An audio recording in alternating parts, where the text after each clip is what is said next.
Good morning students. How are you? Today's topic is insurance and assurance. बेटा आज के topic में हम इंश्योरेंस और एश्योरेंस के बारे में पढ़ेंगे कि इंश्योरेंस क्या होता है और एश्योरेंस क्या होता है। ये दोनों terms, these two words are used synonyms but their meaning is different।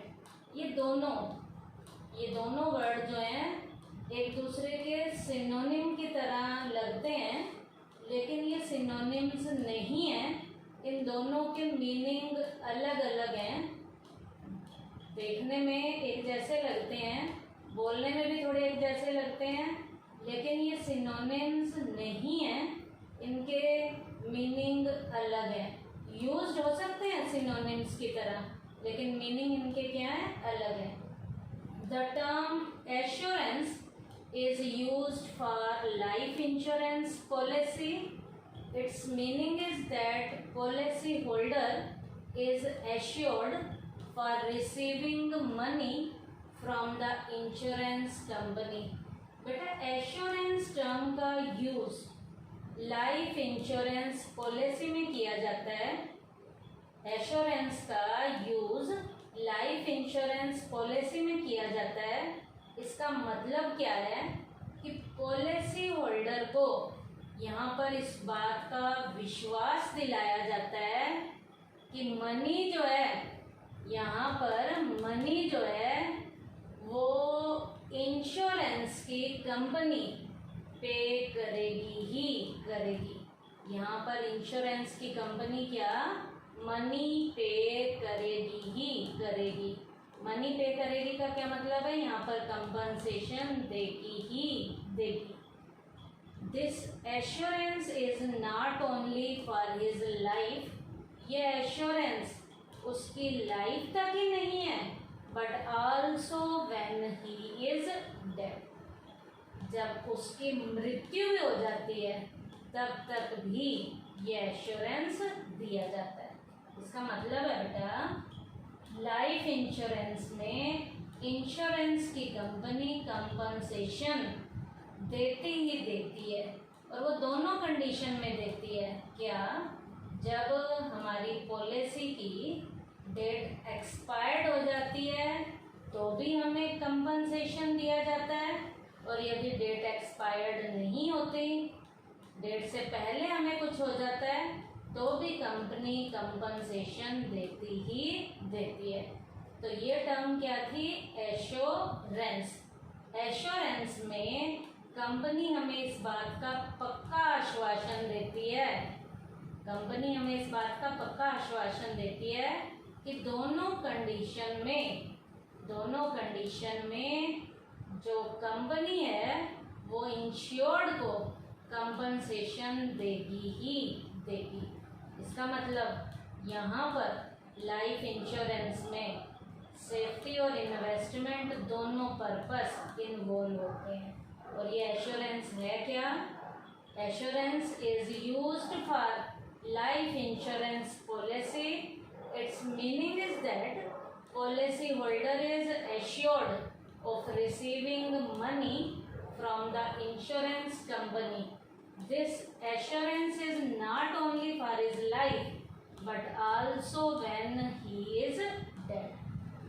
उसके बाद है बेटा सेकेंड टर्म, एश्योरेंस के बाद कौन सी है, insurance. The term insurance is used in indemnity policy like fire, marine insurance policy etcetera. Insurance वाली जो टर्म है वो इंडेमनिटी पॉलिसी पे अप्लाई की जाती है। इंडेमनिटी का क्या मतलब है, जर्नल इंश्योरेंस पे। वो फायर भी हो सकता है, मैराइन भी हो सकता है, थेफ्ट भी हो सकता है।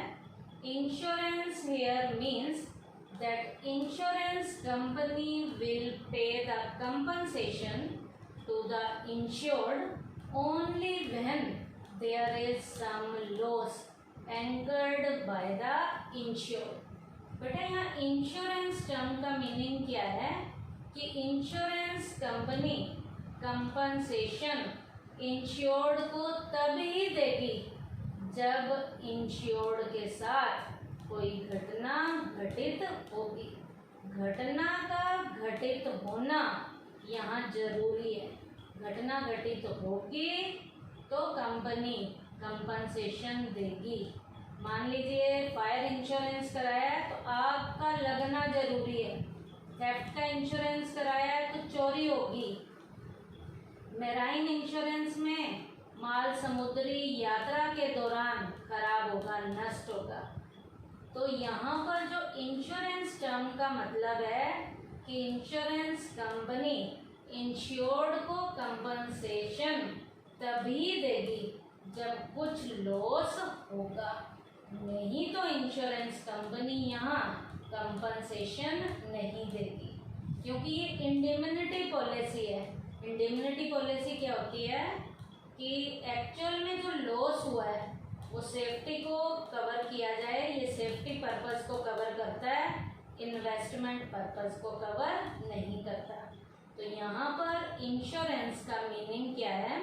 इंश्योरेंस कंपनी इंश्योर्ड को कंपनसेशन तभी देगी जब वो एक्चुअल में घटना घटित होगी, नहीं तो इंश्योरेंस कंपनी इंश्योर्ड को किसी भी तरीके का कोई भी कंपनसेशन नहीं देगी। उसके बाद टॉपिक है, इन दोनों के हमने मीनिंग पढ़ ली है, अब इनका डिफरेंस पढ़ेंगे। Difference between insurance and assurance. Insurance और एश्योरेंस का डिफरेंस पढ़ेंगे हम, टी शेप में पढ़ेंगे, बेसिस ऑफ डिफरेंस की हेल्प से पढ़ेंगे। पहला है इंश्योरेंस, दूसरा एश्योरेंस। बेसिस ऑफ डिफरेंस में फर्स्ट पॉइंट है रिलेशन। इंश्योरेंस क्या है? It is related to fire and marine insurance. Insurance का रिलेशन इंडेमनिटी से है और इंडेमनिटी में जनरल इंश्योरेंस आता है। तो यहाँ पर इसका रिलेशन या तो फायर से होगा या मैराइन से होगा या थेफ्ट से भी होगा। तो इंश्योरेंस का रिलेशन किससे है? फायर, थेफ्ट और मैराइन इंश्योरेंस। एश्योरेंस का रिलेशन किससे है? It is related to life insurance. Assurance पे इंडेमनिटी प्रिंसिपल अप्लाई नहीं होता, तो इसका रिलेशन केवल एक ही इंश्योरेंस है, वो कौन सा है? Life insurance. Assurance is related to life insurance. Insurance का रिलेशन जनरल इंश्योरेंस से है, एश्योरेंस का रिलेशन लाइफ इंश्योरेंस से है। उसके बाद है payment of compensation. In insurance the compensation is paid only on happening of an event. Insurance में कंपनसेशन केवल तभी दिया जाता है जब एक्चुअल में घटना घटित होती है। घटना घटित होगी तो कंपनसेशन दिया जाएगा, नहीं तो कंपनसेशन नहीं दिया जाएगा। एश्योरेंस में compensation is paid whether the event happens और नॉट। एश्योरेंस में कंपनसेशन दोनों कंडीशन में मिलता है। घटना घटित होगी तो भी क्लेम मिलेगा, कंपनसेशन मिलेगा, और घटना घटित नहीं होगा तो भी कंपनसेशन दिया जाएगा। कैसे? लाइफ इंश्योरेंस में खुदा न खास्ता कुछ हो जाता है तो फैमिली मेंबर्स को कंपनसेशन दिया जाता है, और यदि डेट एक्सपायरी हो जाती है और कुछ भी नहीं होता इंसान को, तो वो इंसान खुद अपना कंपनसेशन डेट के एक्सपायरी होने के बाद विद इंटरेस्ट, विद बोनस लेकर आता है। तो एश्योरेंस में कंपनसेशन दोनों टाइम पीरियड में मिलता है। घटना घटित होगी तो भी मिलेगा और घटना घटित नहीं होगा तो भी कंपनसेशन मिलेगा। उसके बाद है नेचर ऑफ रिस्क। रिस्क की नेचर कैसी है? In insurance it is used when the risk is of uncertain nature. यहाँ पर बेटा रिस्क अनसर्टेन नेचर का है। अनसर्टेन का क्या मतलब है? घटना घटित हो भी सकती है और नहीं भी हो सकती। इट मे और मे नॉट हैपन। घटना घटित हो भी सकती है और नहीं भी हो सकती। क्योंकि यहाँ पर रिस्क की नेचर इंश्योरेंस में कैसी होती है, अनसर्टेन होती है। तो it is used when the risk is of uncertain nature, it may और मे नॉट हैपन। और एश्योरेंस में क्या है, it is used when the risk is of certain nature, that is it is bound to happen. अब बेटा ये assurance जो है वो सर्टेन नेचर का है। सर्टेन नेचर का क्या मतलब है, यहाँ पर घटना का घटित होना ही मान लिया जाता है दोनों कंडीशन में। तो कैसी नेचर का है, यहाँ कंपनसेशन दिया ही दिया जाएगा। तो इस रिस्क की नेचर कैसी होती है, सर्टेन, इसे देना ही देना पड़ता है। तो इस रिस्क की नेचर कैसी है, certain. It is used when the risk is of certain nature, that it is bound to happen. हम इसे मान लेते हैं कि घटना घटित हुई है। उसके बाद है फोर्थ पॉइंट डिफरेंस में, condition to claim compensation. Claim को कंपनसेट करना है तो कंडीशन क्या है, in insurance the insured must suffer a loss to claim the compensation. यहाँ पर बेटा इंश्योर्ड पर नुकसान होना जरूरी है।